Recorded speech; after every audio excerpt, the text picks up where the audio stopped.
ఒకరోజు ఉదయం చిన్న శర్విత తల్లి నానమ్మతో కలిసి అడవి అంచుల దగ్గర నడకకు వెళ్ళింది. అడవిలో అడుగేస్తూ పూలను ఎంచుకుంటూ ఆమె కన్నుల్లో ఆశ్చర్యం మెరుస్తూ కనిపించింది. అటువైపుగా ఆమెకు ఒక మృదువైన గర్జన వినిపించింది. ఆవిడ భయపడకుండా ఆసక్తితో శర్విత ఆ శబ్దం దిశగా మెల్లగా నడిచింది. ఒక పొద వెనక ఒక పెద్ద సింహం పడుకుని ఉంది. అది ఉదాసీనంగా కనిపించింది. శర్విత మెల్లగా దానికి దగ్గరగా వెళ్లి చూసింది. దాని కాళ్లలో ఒక ముల్లు గుచ్చుకుని ఉంది.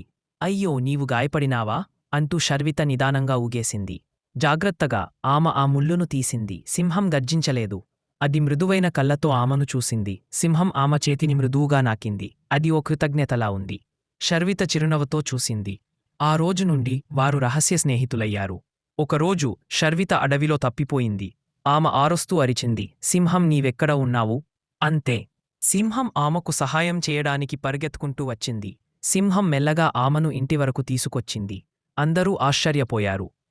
ఇది సింహం కాదు, శర్విత అంది. ఇతడు నా స్నేహితుడు అన్నది మోరల్ ఆఫ్ ద స్టోరీ. కథ నుంచి నీతి: దయ మరియు మానవతా స్వభావం ద్వారా ఎంతటి క్రూరమైన జీవినైనా మనమిత్రునిగా మార్చుకోవచ్చు.